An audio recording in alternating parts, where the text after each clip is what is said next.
Hello दोस्तों, कैसे हो आप लोग। आज के इस वीडियो में हम लोग UC3846 आईसी के ऊपर डिस्कस करने वाले हैं। UC38424344 जो आईसी जो उसमें कंपोनेंट काउंट थोड़ा ज़्यादा रहता है, ये सभी डिज़ाइनर्स के साथ में ये प्रॉब्लम आता है कि उस कंपोनेंट को कहाँ एडजस्ट करें। वो लोग सोचते हैं कुछ ऐसा आईसी हो जिसके अंदर ही सारा जो फंक्शंस है वो इनबिल्ट हो, एक्सटर्नल कंपोनेंट कम यूज़ करना पड़े।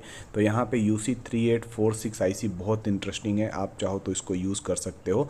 इसके अंदर कुछ ऐसे भी एडवांस फंक्शंस हैं जैसे कि हॉपिंग टेक्नोलॉजी है, फिर पावर सेविंग मोड का इसके अंदर फंक्शनैलिटी है, ओवर टेम्परेचर प्रोटेक्शन है, मतलब SMPS अगर आपका किसी क्लोज्ड बॉक्स के अंदर में है तो यहाँ उसका टेम्परेचर इंक्रीज हो जाता है। तो ये जो चिप है इसके अंदर ही एक ओवर टेम्परेचर प्रोटेक्शन का फंक्शन है जो कि एक्टिवेट हो जाएगा अगर टेम्परेचर ज़्यादा हो जाता है तो। फिर उसके अंदर में cycle by cycle current limiting जैसा कि सभी में होते हैं, अंडर वोल्टेज लॉकआउट ये भी होते हैं।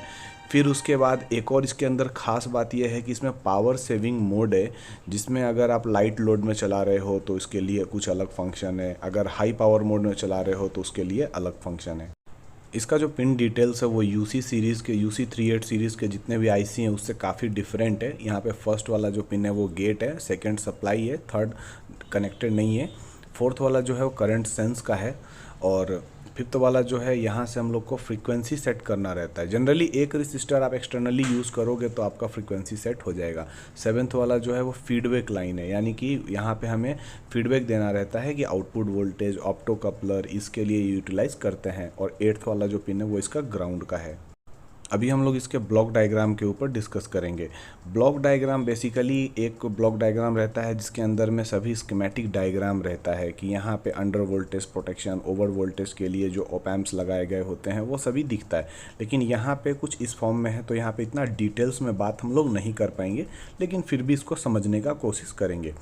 सबसे पहले हम लोग इसके प्रोटेक्शन के ऊपर डिस्कस करेंगे। यहाँ पे टोटल 3 प्रोटेक्शन है, ओवर वोल्टेज, ओवर टेम्परेचर और ओवर करंट। ओवर करंट को अभी साइड में रखते हैं। ओवर वोल्टेज और ओवर टेम्परेचर प्रोटेक्शन आप देख सकते हो कि डायरेक्टली ड्राइवर को टर्मिनेट करता है, यानी कि अगर आपके VDD लाइन में ओवर वोल्टेज डिटेक्ट होता है तो उस कंडीशन में ड्राइवर टर्मिनेट हो जाएगा। या ओवर टेम्परेचर जो है ना, वो चिप का टेम्परेचर अगर हाई हो जाता है तो भी यहाँ पे जो ड्राइवर है वो गेट को टर्मिनेट कर देगा। अगला जो पॉइंट है वो है इसका फीडबैक पॉइंट। फीडबैक पॉइंट यहाँ पे काफ़ी सारे कंट्रोल्स के साथ में कनेक्ट किया गया है, जैसे कि slope compensation, PWM compensation, burst mode.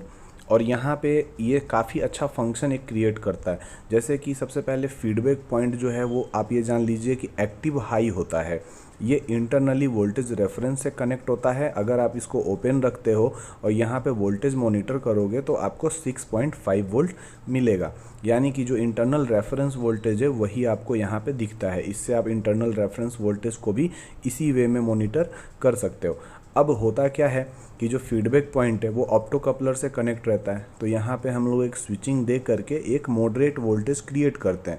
जैसे कि अगर आप यहाँ पे 0.5 वोल्ट से नीचे पुल करते हो तो जो PWM है वो 0% पे चला जाएगा, लेकिन वही आप अगर 4.4 वोल्ट यहाँ पे दे रहे हो तो उस कंडीशन में जो PWM पल्सेस हैं वो 80% पे रहते हैं। अगर फीडबैक लाइन का जो वोल्टेज लेवल है वो 1.6 वोल्ट के नीचे चला जाता है तो उस कंडीशन में ये आईसी बर्स्ट मोड में ऑपरेट होना स्टार्ट हो जाएगा। एक्चुअली में ये बर्स्ट मोड होता क्या है वो समझिए। कोई भी ऐसा PWM कंट्रोलर है, वो अगर आपने आउटपुट में कोई लोड कनेक्ट नहीं किया है, लेकिन स्विचिंग साइकिल्स होते हैं, बहुत ही कम होते हैं, मे बी 0.5% के लिए हो रहा हो उसका जो ड्यूटी साइकिल, लेकिन होता है, तो हम लोग क्या करते हैं उतने हाई फ्रीक्वेंसी पे मॉसफेट का जो स्विचिंग साइकिल है उसका यूज़ कर लेते हैं। तो हीट जनरेशन है वो बिल्कुल सेम रहेगा। अगर आप 40% ड्यूटी साइकिल पे जितना आपने राइजिंग टाइम है, फॉलिंग टाइम है, राइजिंग एज और फॉलिंग एज के टाइम में जो भी एनर्जी डिसिपेशन हुआ है वो तो हमने यूज़ कर लिया, यानी कि हमारा जो हीट का जनरेशन है वो मॉसफेट में भी होगा, स्नबर सर्किट में भी होगा, कोर लॉसेस भी होंगे। तो इसको रिड्यूस करने के लिए यहाँ पे फ्रीक्वेंसी ही रिड्यूस कर दिया जाता है ताकि कम से कम स्विचिंग साइकिल का यूज़ किया जाए। तो इसीलिए यहाँ पे बर्स्ट मोड को इम्प्लीमेंट किया गया है। अभी हम लोग स्लोप कंपनसेशन के ऊपर डिस्कस करेंगे। एक्चुअली में स्लोप कंपनसेशन को इम्प्लीमेंट वहाँ किया जाता है जहाँ पे 2 कंडीशन हो। पहला करंट मोड कंट्रोलर हो और दूसरा रहता है कि ड्यूटी साइकिल जो है वो 50% या उससे ऊपर ऑपरेट करता हो। तो यहाँ पे जो स्लोप कंपनसेशन होता है वो एक्चुअली में ये मॉनिटर करता है कि जो इंडक्टर करंट है उसका वेव शेप कैसा है। तो यहाँ पे आप देख सकते हो कि सेंस लाइन से ये कनेक्ट है, तो यहाँ पे एक कंपनसेटेड स्लोप क्रिएट किया जाता है जो कि एसआर लैच को ट्रिगर करता है। इसके ऊपर की कभी डिटेल वीडियो बनाएंगे और इसके ऊपर बात करेंगे कि एक्चुअली में ये स्लोप कंपनसेशन कैसे वर्क करता है। अगला जो पिन है वो है इसका सेंस वाला, जो कि करंट सेंसिंग के लिए हम लोग यूज़ करते हैं। UC 384243 में भी ये पिन रहता था, लेकिन इसमें ख़ास बात ये है कि इसके अंदर में LED का फंक्शन दिया हुआ है जिसको कहते हैं लीडिंग एज ब्लैंकिंग। एक्चुअली में ये क्या होता है वो समझिए। सबसे पहले हमारा मॉसफेट जब ऑन होता है तो जो भी हमारा सेंस रेसिस्टर है उसके अक्रॉस वोल्टेज ड्रॉप होता है, उस वोल्टेज ड्रॉप को हम लोग मेज़र करते हैं। लेकिन स्टार्टिंग में जो पल्सिस है वो थोड़ा हाई रहता है और यहाँ पे ओवर करंट डिटेक्ट हो जाता है और IC जो है वो PWM पल्स को टर्मिनेट कर देता है। तो इसके टर्मिनेशन का, यानी कि जो स्टार्टिंग का पल्स है उसको टर्मिनेट करना बहुत ज़रूरी है। तो हम लोग 4243 में यूज़ करते थे रेसिस्टर और कैपेसिटर को, लेकिन यहाँ पे हमें डायरेक्टली कनेक्ट कर देना है क्योंकि यहाँ पे 400 माइक्रोसेकंड का एक तरीके से ब्लैंकिंग टाइम दिया हुआ है। फिर आता है ओवर करंट प्रोटेक्शन का ब्लॉक। इसका काम होता है जो भी हमारा रिजल्टेंट पल्स है उसको मॉनिटर करना और उसके अकॉर्डिंग ये ड्राइवर को टर्मिनेट करता है। अब ओवर करंट प्रोटेक्शन वाला जो ब्लॉक है वो कैसे काम करता है वो समझिए। सबसे पहले तो इसके अंदर में एक रेफरेंस वोल्टेज दिया जाता है जो कि 1 वोल्ट का है, यानी कि जो हमारा सेंस लाइन है वो 1 वोल्ट का ऊपर जाएगा तो उस केस में यहाँ पे गेट पल्सिस को टर्मिनेट कर दिया जाएगा। तो यहाँ पे अभी आप एक और देख रहे होंगे कांस्टेंट पावर लिमिट। एक्चुअली में इसका क्या यूज़ है वो भी समझिए। अब ये वर्क कैसे करता है वो भी समझ लेते हैं। जैसे कांस्टेंट पावर लिमिट मोड जो होता है वो क्या करता है, ओवर करंट प्रोटेक्शन का जो रेफरेंस वोल्टेज होता है उसको कम या ज़्यादा करता है। अगला जो पॉइंट है वो है ऑसिलेटर और फ्रीक्वेंसी हॉपिंग का। ये भी एक बहुत ही इंपॉर्टेंट पॉइंट है, वो भी आप समझ लीजिए। जैसे कि RI वाला जो पिन है उसको हम लोग एक रेसिस्टर कनेक्ट करते हैं। एक्चुअली में क्या होता था कि जो UC 384243 में हम लोग एक रेसिस्टर जो है वोल्टेज रेफरेंस से लेते थे, फिर एक कैपेसिटर कनेक्ट करते थे, या यहाँ से हमारा जो फ्रीक्वेंसी है वो डिफाइन होता था। लेकिन यहाँ पे भी एक कंपोनेंट काउंट को कम किया गया है। इसमें जो ऑसिलेटर है वो एक फिक्स्ड फ्रीक्वेंसी जनरेट करता है और फ्रीक्वेंसी हॉपिंग वाले सेक्शन का काम है कि ये +-1.5 टू 4.5 किलोहर्ट्ज़ के आसपास फ्रीक्वेंसी को अप या डाउन करता है। अगला जो पिन है वो है VDD का पिन। ये सप्लाई का पिन होता है और इसका जो स्टार्टिंग करंट है वो है 45 माइक्रो एम्पेयर, यानी कि स्टार्टअप के लिए इसको बहुत ही कम करंट चाहिए होता है। नॉर्मल करंट है इसका 9 मिली एम्पियर, 9 मिली एम्पियर पे नॉर्मली ये ऑपरेट कर सकता है। और स्टार्टिंग थ्रेशोल्ड यानी कि इसका जो अंडर वोल्टेज लॉकआउट है वो 15 वोल्ट के नीचे रहता है और उसके ऊपर ये IC नॉर्मली वर्क करता है।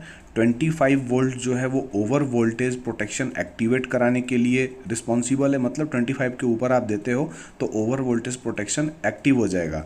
और 28 वोल्ट के ऊपर अगर आप देते हो तो इंटरनल इसके अंदर जेनर क्लैम्प भी दिया गया है ताकि IC को प्रोटेक्ट किया जा सके, या इसके अंदर जो भी कॉम्प्लिकेटेड सर्किटरीज हैं उसको प्रोटेक्ट किया जा सके डैमेज से। अभी हम लोग इसके सर्किट डायग्राम के ऊपर डिस्कस करने वाले हैं और ये सर्किट डायग्राम आपको डेटा शीट में भी मिल जाएगा, वहाँ से जाके आप डाउनलोड कर सकते हो या डिस्क्रिप्शन में लिंक दे दूंगा, वहाँ से भी आप देख सकते हो। सबसे पहले तो यहाँ पे AC इनपुट है जो कि फ्यूज से होते हुए ब्रिज रेक्टिफायर को गया है और ब्रिज रेक्टिफायर से ये DC में कन्वर्ट हो रहा है। अभी भी पल्सेटिंग DC में है तो कैपेसिटर C2 से ये प्योर DC में कन्वर्ट हो गया। अभी भी हमारा IC स्टार्ट नहीं हो सकता है तो यहाँ पे R1 और R2 दिया गया है ताकि कैपेसिटर C4 चार्ज हो सके, वो भी लीनियर फैशन में धीरे धीरे चार्ज हो रहा है। जैसे ही इसका थ्रेशोल्ड लिमिट जो है वो अंडर वोल्टेज लॉकआउट से ऊपर चला जाएगा, सडनली जो IC है वो ऑपरेट हो जाएगा और रेजिस्टर R7 के थ्रू वो मॉसफेट को पल्स देगा। रेजिस्टर R7 का यूज़ किया गया है ताकि राइजिंग और फॉलिंग टाइम को कंट्रोल किया जा सके और मॉसफेट का जो स्विचिंग है वो थोड़ा स्मूथ हो सके। इसके ऊपर भी हम लोग बात करेंगे कि एक्चुअली में ये रेजिस्टर को डालते क्यों हैं। खैर चलिए अभी आगे देखते हैं। फिर उसके बाद में फोर्थ वाला जो पिन है वहाँ पे आप देख सकते हो कि कोई रेसिस्टर कैपेसिटर नहीं डाला गया है, डायरेक्ट ये R6 से कनेक्ट है। R6 जो है वो शंट रेसिस्टर है, इसके अक्रॉस जो भी करंट का फ्लो होगा वो यहाँ पे सेंस वाले पिन पे जाएगा। फिर उसके बाद में जो D1 है वो भी आप देख सकते हो D1, उसके बाद R5, C3, और R3 R4 ये सभी जो हैं वो एक तरीके का स्नबर मैकेनिज़्म है। यहाँ पे जब भी हमारा इंडक्टर जो है वो एक तरीके का रिवर्स वोल्टेज जनरेट करता है, तो उस केस में यहाँ पे ये मॉसफेट को प्रोटेक्ट करता है, अदर सर्किटरी को भी ये प्रोटेक्ट करता है। ऑक्सिलरी वाइंडिंग का जो पिन है यहाँ पे 5 और 7 है। जब ये पल्स, छोटा सा पल्स यानी स्टार्टिंग पल्स जनरेट होगा, उसके बाद में जो रिजल्टेंट पल्स आएगा उससे हमारा कैपेसिटर C4 बहुत अच्छे तरीके से चार्ज हो जाएगा और हमारा जो IC है वो नॉर्मली एक्ट करने लगेगा। अगला जो पिन है वो इसका ग्राउंड पिन है। ग्राउंड पिन कैपेसिटर C2 के ग्राउंड के बहुत क्लोज होना चाहिए। अगर ये थोड़ा दूर है तो इसके लिए अलग से ट्रैक डिजाइन कर लीजिए। 7th वाला जो पिन है वो इसका फीडबैक पिन है। यहाँ से हम लोग आउटपुट वोल्टेज को मॉनिटर करते हैं, उसी के अकॉर्डिंग ये IC में स्विचिंग होता है। अब ये एक्चुअली में वर्क कैसे कर रहा है वो समझिए। फीडबैक पिन जो है वो इंटरनली रेफरेंस सोर्स से कनेक्ट रहता है, हम लोग ऑलरेडी डिस्कस कर चुके हैं। और यहाँ पे ऑप्टोकपलर जब एक्टिवेट होगा तो ये इस पिन को ग्राउंड की तरफ पुल करेगा। और यहाँ पे कैपेसिटर C6 का यूज इसलिए किया गया है ताकि जब पुलिंग का एक्शन हो तो सडनली ना हो सके, यहाँ पे थोड़ा सा टाइम होना चाहिए, लीनियर फैशन में होना चाहिए। और आपको पता है कि इसके अंदर और भी काफ़ी सारे मैकेनिज़्म हैं, जैसे कि PWM पल्सेस जो हैं वो फीडबैक लूप से ही कंट्रोल होता है, तो यहाँ पे हमें एक लीनियर वोल्टेज चाहिए। फिर उसके बाद में बर्स्ट मोड है वो भी एक्टिवेट होता है, वो भी, इसके लिए भी लीनियर वोल्टेज चाहिए। RI पिन का यूज़ किया जाता है कि हमारा ऑसिलेटर किस फ्रीक्वेंसी पे ऑपरेट होना चाहिए। यहाँ पे R9 रेसिस्टर का यूज़ किया गया है ताकि फ्रीक्वेंसी को डिफाइन किया जा सके। रेसिस्टर के वैल्यू को कम ज़्यादा करके आप जो है वो रिजल्टेंट फ्रीक्वेंसी आपको मिल जाएगा। अभी हम लोग इसके आउटपुट की बात करने वाले हैं। आउटपुट में D4 लगा हुआ है। D4 का काम है AC को DC में कन्वर्ट करना। ये एक शॉर्ट की डायोड है। R10 और C7 जो है वो D4 को प्रोटेक्ट कर रहा है। ये एक तरीके का स्नबर सर्किट है। C8 बल्क कैपेसिटर है आउटपुट वोल्टेज को होल्ड करने के लिए। D5 को आप कह सकते हो कि एक तरीके का ये फ्री व्हीलिंग डायोड है, वो भी समझा देता हूँ क्यों दिया गया है यहाँ पे। C9 और L2 ये दोनों मिल करके एक LC सर्किट का फॉर्मेशन कर रहे हैं ताकि स्विचिंग नॉइज़ को रिड्यूस किया जा सके। अब क्या होगा, जब आउटपुट में आप लोड को कनेक्ट करोगे उस सिचुएशन में जो इंडक्टर L2 है वो मैग्नेटाइज होगा, क्योंकि इसके अक्रॉस भी करंट का फ्लो हो रहा है। जब ये डीमैग्नेटाइज होगा तो बैक EMF जनरेट करता है, और वो बैक EMF के लिए पाथ होना चाहिए, वो पाथ आपको D5 से ही मिलता है। अब इसका फीडबैक सर्किट कैसे वर्क कर रहा है वो भी समझ लेते हैं। सबसे पहले तो यहाँ पे वोल्टेज आउटपुट है, यानी कि आउटपुट वोल्टेज को यहाँ R13 और R12 के हेल्प से यहाँ पे एक वोल्टेज डिवाइडर का फॉर्मेशन किया गया है। U3 जो है वो TL431 हो सकता है। इसके फर्स्ट पिन को हम लोग जो है वो रेफरेंस वोल्टेज दे रहे हैं। जब ये रेफरेंस वोल्टेज का लिमिट थ्रेशोल्ड लिमिट से ऊपर जाएगा उस कंडीशन में जो U3 है वो ऑपरेट हो जाएगा, और सेकंड और थर्ड वाले पिन को ये पुल डाउन करेगा, जिससे यहाँ पे ऑप्टोकपलर जो है वो ऑपरेट हो जाएगा। अभी आपको समझ में आ गया होगा कि ये सर्किट कैसे वर्क कर रहा है।